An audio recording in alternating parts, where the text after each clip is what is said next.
Hello. I would like to invite Dr. Murli K. Ganguri for this session. Translating advanced trials, benefits and clinical practice into clinical practice.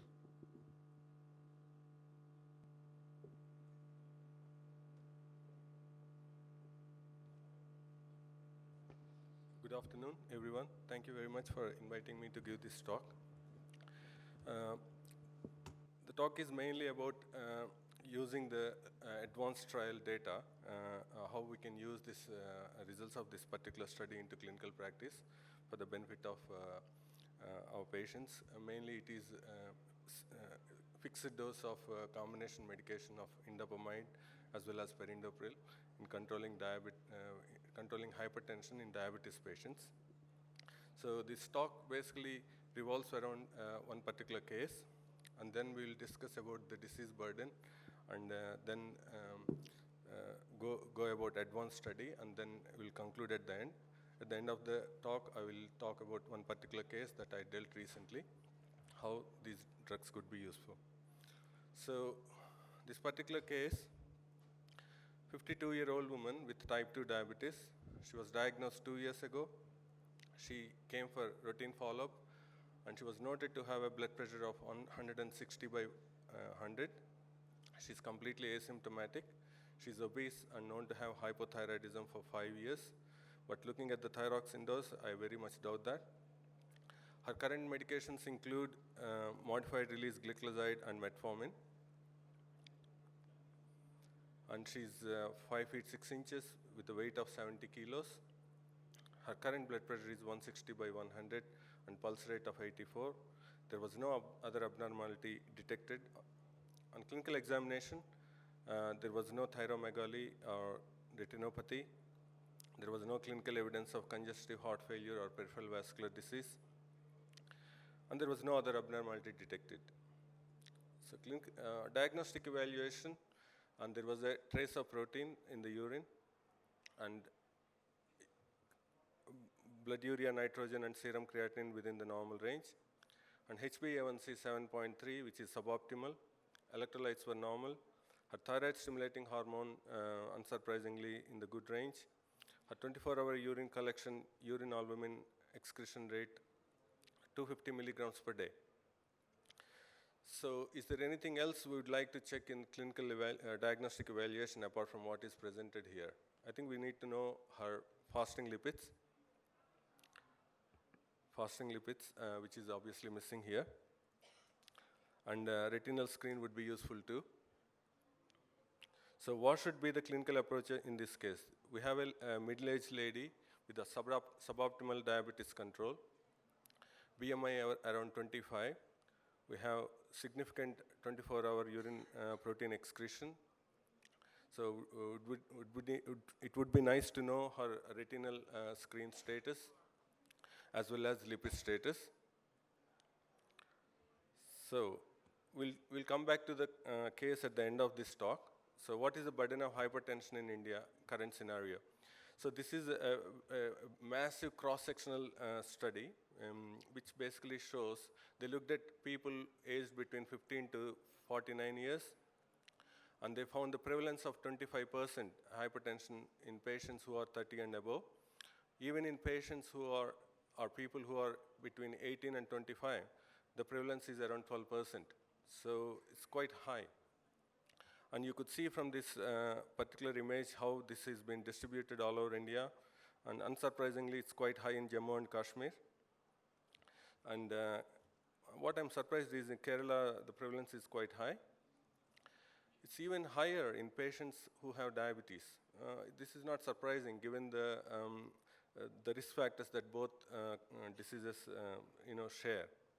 Almost 1 in 2 patients with diabetes have hypertension. So it's a massive disease burden. And the combination of hypertension and diabetes is not good. It's deadly DO. I completely agree, and I would like to bring to you a case at the end how this could be so bad. And the traditional risk factors of any metabolic disease, like bad genes, insulin resistance, dyslipidemia, obesity, but combined with onset of diabetes plus hypertension, and this is a force multiplier in terms of vascular damage, causes atherosclerosis, endothelial dysfunction, vascular inflammation, vascular fibrosis. Basically it's not good. So this particular meta-analysis of 61 prospective studies of 1 million adults show the cardiovascular mortality risk doubles with every increment of 20 by 10 millimeter mercury rise in the blood pressure. So if you look at this particular graph, when your blood pressure goes from 115 to 135 systole and 75 to 85, the risk is double. But when it goes higher and higher, it goes exponentially. So at 155 by 95, your risk is 4 times compared to baseline. 175 by 105, the risk is 8 times from the baseline. It's very high. So microalbuminuria is an established marker of early renal disease. I don't think it's just renal disease. I think people who have microalbuminuria are also at risk of other vascular damage, for example, retinal problems. Even risk of heart failure is high in these patients. Cardiovascular risk is also very high in these patients. So the European Society of Hypertension recommends evaluation of patients with hypertension to evaluate target organ damage in general. So what we normally do in all patients with diabetes, which is measurement of creatinine and EGFR, so should also be measured in all patients with hypertension, measure albumin creatinine ratio, not just dipstick or just routine urine analysis. That's not good. I would recommend, they recommend doing albumin creatinine ratio in all patients with hypertension. Renal ultrasound and Doppler examination should be considered in patients with impaired renal function, albuminuria, and suspected secondary hypertension. Suspected secondary hypertension is missed very often. So any young patients with difficult to control blood pressure, we should really consider secondary causes of secondary hypertension. So if you look at this particular guidance from American Diabetes Association in 2020, so what they recommend is patients who have office blood pressure above 140/90 should be advised to change their lifestyle, like we all say, patients with diabetes. Once it fails, we have to promptly initiate and titrate pharmacological agents, and we should select the drugs with proven record of cardiovascular event prevention, such as ACE inhibitor, blockers, thiazide-like diuretics, and calcium channel blockers. In patients who have diabetes as well as hypertension, when the 10-year atherosclerotic cardiovascular disease over 15%, I think we should consider and try to reduce the blood pressure to less than 130/80.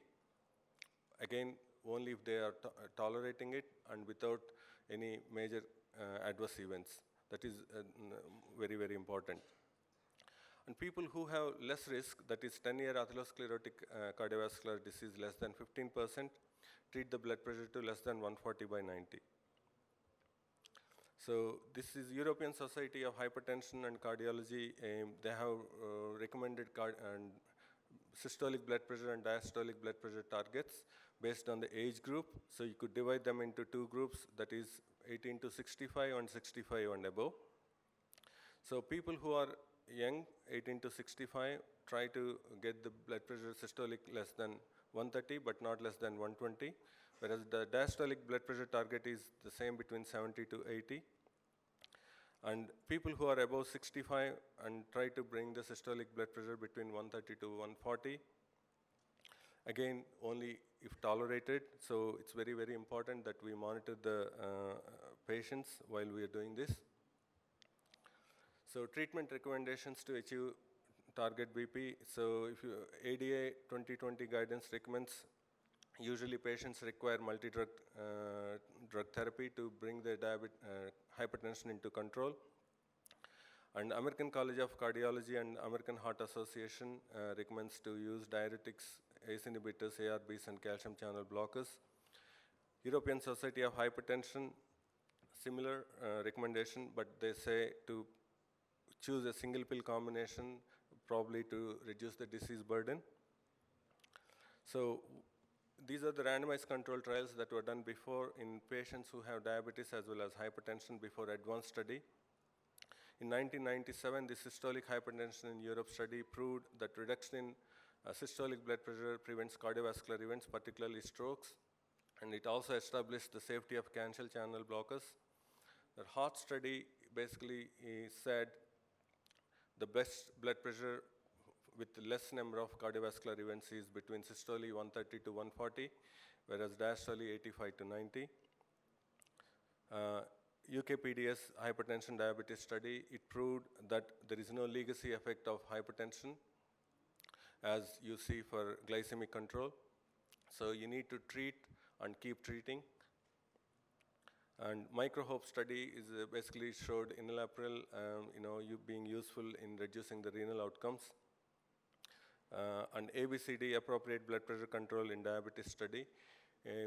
It is again a randomized controlled study which proved that microalbuminuria and a lot of other, the earlier we spoke about microalbuminuria is associated with a lot of bad vascular outcomes, and they often coexist. And calcium channel blockers, ACE inhibitors are better than calcium channel blockers in preventing these problems. So if you look at this advanced trial, this is a trial to assess the effect of blood pressure lowering on macrovascular and microvascular outcomes in 11,000 patients who have type 2 diabetes.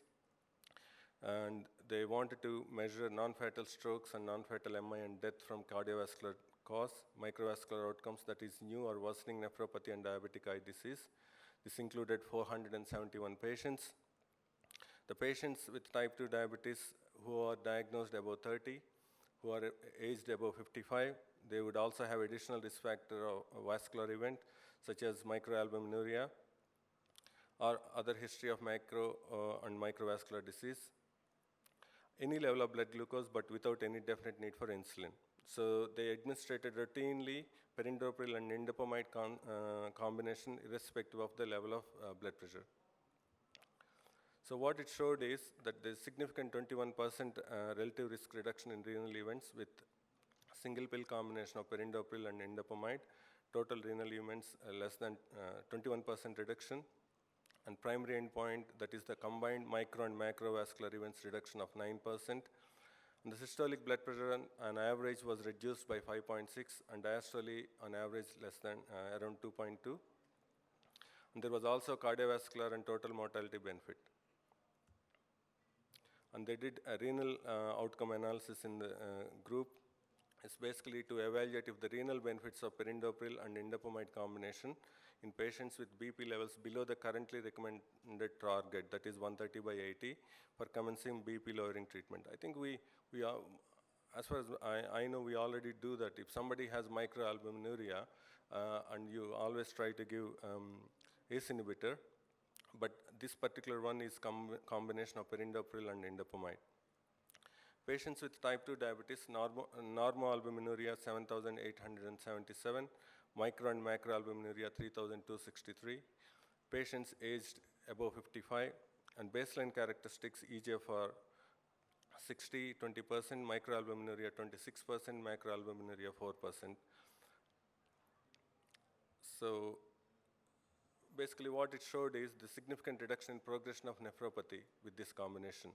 And number needed to treat was not high, 16 to 20. So there is a almost 21% risk reduction in all renal events. Progression of albuminuria, again 22% risk reduction. New onset of microalbuminuria has been prevented, that is again 21% relative risk reduction. So the active treatment with perindopril plus indapamide reduced the progression of nephropathy as defined by albuminuria stage, new onset microalbuminuria and new onset macroalbuminuria.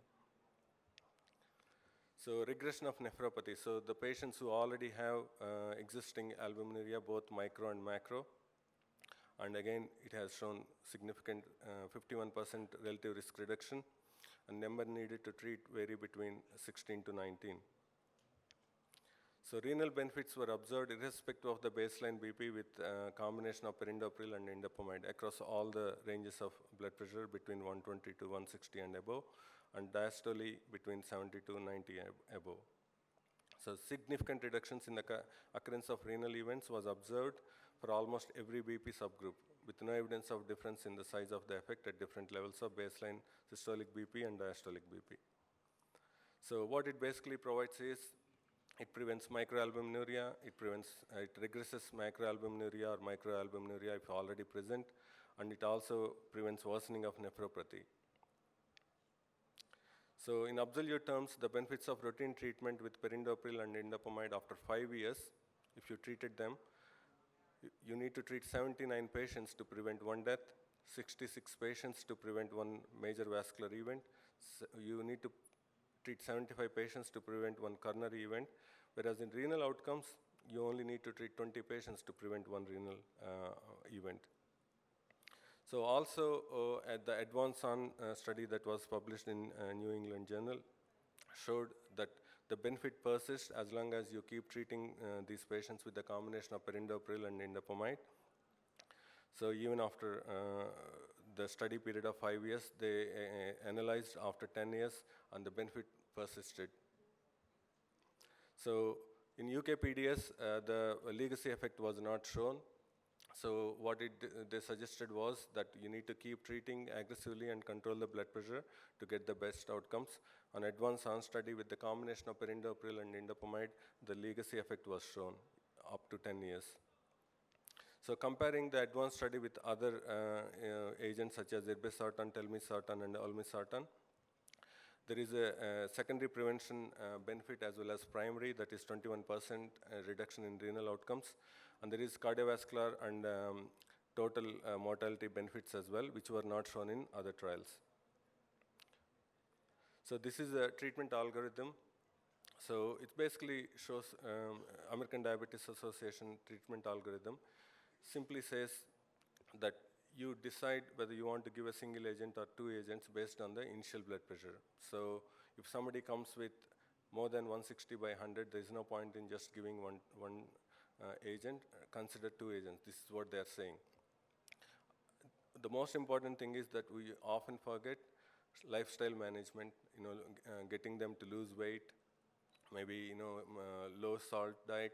So those things should be again reinforced. But the choice of agent is dependent on albuminuria. So if there is an albuminuria, try to choose an agent that has effect on microalbuminuria, which is basically ACE inhibitor or angiotensin receptor blocker. So if it is BP above 160 by 100, choose 2 agents, and based on the side effects and the control, you further choose the agents thereafter.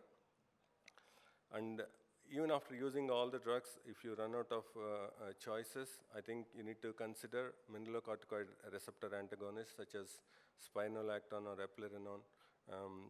But again, when you're considering these agents, we need to consider other aspects as well, such as male, it is an anti-androgen. It may have effect on their erectile dysfunction or testosterone levels.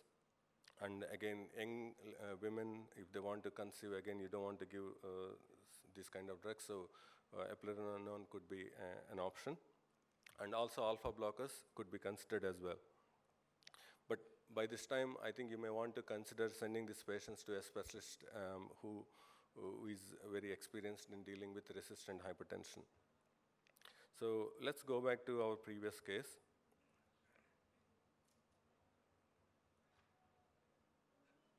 So we have this 52-year-old woman who have suboptimal diabetes control, slightly high BMI, 25, and she's got microalbuminuria, and she has blood pressure 160 by 100. So what would you like to do with this lady? Any suggestions from the audience, please? So what I would like to do with this lady is I would like to reinforce the diet and try to improve her lifestyle if she has not already done. Maybe losing few kilos would help. And obviously, indapamide and perindopril combination would help in this patient given the BP is so high. And most importantly, she's not also on statin. So I would give her a statin, and I would also give her a SGLT2 inhibitor. So that would help in terms of, also I would screen for heart, ECG, echo as well, just to make sure it doesn't have any left ventricular hypertrophy, and also screen for other cardiovascular complications. So I would like to really share one very important case that I have seen 2 months ago, and I also used same drug in this particular patient. I was referred a young girl, 24 years old girl. She was not known to have diabetes or hypertension. Her BMI is around 31. Father is a police officer. She is an engineering student. So this girl was referred with a pedal edema. That was the reason for referral. On assessment, she was found to have diabetes with HbA1c of 9.5, and 24-hour urine protein is 9 grams. So it's a nephrotic range proteinuria, extremely high. Her blood pressure is 180 by 100. She was fluid overloaded. Luckily, the echo did not show any effusion, pleural effusion, or any pericardial effusion or anything like that. So her BMI was high, her BP was high, and she was newly found to have type 2 diabetes. C-peptide, everything points towards the type 2 diabetes. I did an ultrasound scan of her abdomen. She has grade 2 fatty liver. I did a liver FibroScan which showed KPA value of 14. So there already is a degree of cirrhosis already set in for this girl. So what did I do with this girl? So first of all, I wasn't sure this is the pure diabetes causing such a serious damage. So I did a retinal screening. She had severe non-proliferative diabetes retinopathy. And I also screened for secondary hypertension, and there was no evidence of pheochromocytoma or cons in this patient. This is pure hypertension and diabetes behaving very badly. I think she didn't know that she had this problem for maybe 4 or 5 years, and the combination of hypertension as well as diabetes damaged her both important organs very badly. And I also referred her to nephrologist to see if there is any other renal problem that could be causing the nephrotic syndrome. He also agreed with me that this is purely diabetes and BB creating, and there was no need to do any further renal biopsy or anything.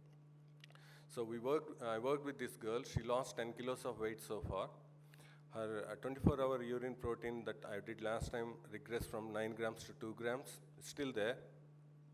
Her BP is much better now. It's around 131 by 80. She's using perindopril and indapamide highest dose along with amlodipine, and she's using GLP-1 analog. She's also using SGLT2 inhibitor. Slowly, I got rid of diamicron for this lady. I'm only using now GLP-1, SGLT2, and glucagon. There is no macular edema, so I gave her pioglitazone as well after I was sure that there is no heart failure. Now, slowly, I am in the process of trying to get rid of all the drugs, and my only concern is whether I would be able to fully reverse her proteinuria. But this basically shows how deadly the diabetes and hypertension combination can be. Any questions? I'm very happy to answer. Any question? Time is over. One more question. One more question, anybody?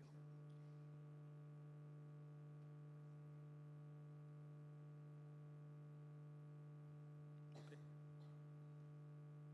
Sorry. Yeah. Thank you. Thank you, Dr. Murali, for excellent presentation.